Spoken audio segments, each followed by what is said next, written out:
السلام عليكم شباب، رجعنا لكم مقطع جديد على قناة ميكا. قبل لا نبدأ المقطع خلونا نصلي على محمد وآل محمد. حط لنا لايك قبل لا تشوف الفيديو واشترك في القناة إذا كنت ما مشترك، ويلا نبدي.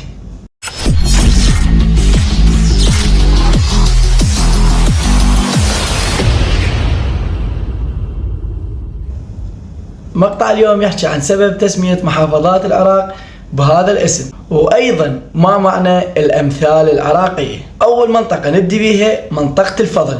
ليش سموها منطقة الفضل؟ سموها منطقة الفضل لأن الفضل بن سهل الشفاعي مدفون به. المنطقة الثانية منطقة البياع. ليش سموها منطقة البياع؟ لمالكها السابق علي البياع، فلهذا سموها منطقة البياع. منطقة السعدون سموها منطقة السعدون إلى عبد المحسن السعدوني رئيس العراق بسنة العشرينات بالقرن الماضي. الأعظمية. ليش سميت الأعظمية؟ سميت على اسم أبو حنيفة النعماني. الزعفرانية نسبة لزرع الزعفران به فسموها الزعفرانية. منطقة الشعب. ليش سموها منطقة الشعب؟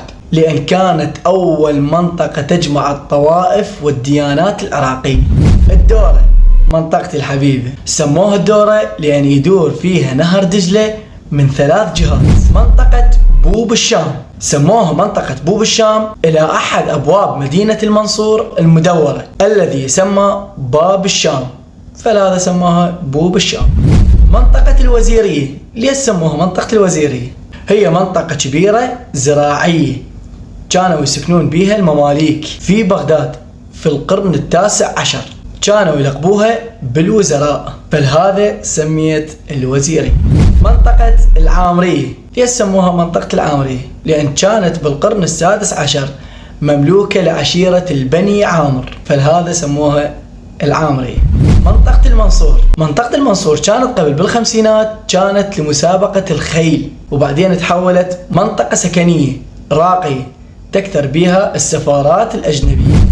بغداد الجديدة. بغداد الجديدة قبل كانت يسموها 9 نيسان بسبب تاريخ 9 من شهر نيسان، والبعض يقول انها كلمة سومرية وتعني قلعة الصقر. 7 أبكار لنسبة الى وجود 7 بكرات او حلقات لرفع الماء من دجلة الى البساتين المجاورة، وتعني انها عور.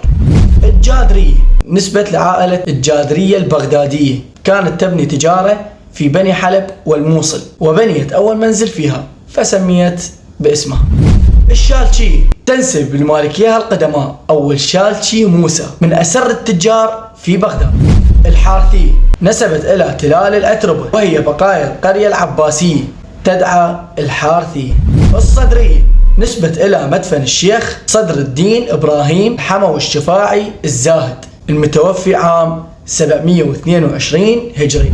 طبعا لنا خلصنا بعض المناطق بالعراق، هسه راح نروح نحول على الأمثال العراقية وشنو معناها. المثل الأول لا يحل ولا يربط. يضرب هذا المثل للشخص اللي تطيه أسهل شغلة ما يسوي. أبويا ما يقدر بس على أمي. يضرب هذا المثل في توجيه الاعتداء والإساءة للشخص الضعيف. مو كل صابعك سوه، هاي مبينة. مو كل الناس نفس الشيء. مو تشوف هذا الشكل وعبالك ذاك نفس الشيء. الما يعرف الصقر يشويه. يضرب هذا المثل للشخص اللي تعطيه شيء ثمين ما يقدره. المبلل ما يخاف من المطر. يضرب هذا المثل على الشخص اللي مستعد لكل شيء واجه، ما يخاف من اي شيء. علينا مو حتى ثلج قلينا. يضرب هذا المثل من تريد تقول للشخص لا تكذب ترى نعرفك. الكذاب لو يحترق بيته ما حد يصدقه. يضرب هذا المثل على الشخص اللي دائما يكذب ومن يوقع بمشكلة صدق ما حد يصدقه، نايم ورجليه بالشمس. يضرب هذا المثل على الأشخاص اللي ما يدرون شك وماكو بالحياة. اللي ما يعرف يرقص يقول القاع عوجه. يضرب للأشخاص الذين لا ينهون عملهم بنجاح فيذبون الخطأ بهذا الشيء. الطول طول النخلة والعقل عقل الصخلة. يضرب هذا المثل على الأشخاص اللي شايفين طولهم وضخامتهم بس هو عقله عقل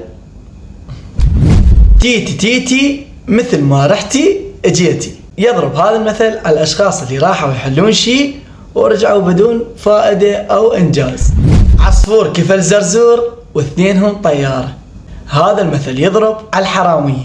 هم اثنينهم حرامية وواحد يكفل بالله، هذا يقول له ابوك وهذا يقول له تعبر، هم نزل وهم يدبج على السطح. هذا المثل يضرب على الأشخاص اللي مستأجرين مكان يعني مو ملكهم، وهو مثل على المعتدين على ذم حقوق أو أملاك غيرهم، بخيرهم ما خيرونا وبشرهم عموا علينا.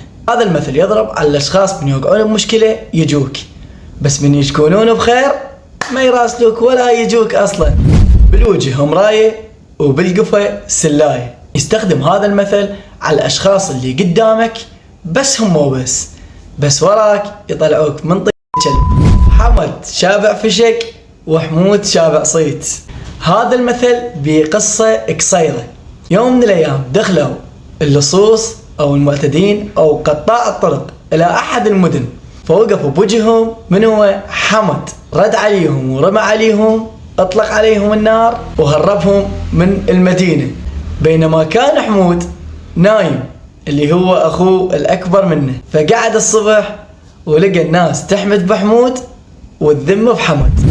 المثل الأخير تجيك التهايم وانت نايم، يضرب على الشخص الغير محظوظ قاعد بمكانك وتجيك تهيمه وانت بلا ما مسوي شيء. الى هنا وانتهى مقطعنا، وان شاء الله نشوفكم مقطع جديد.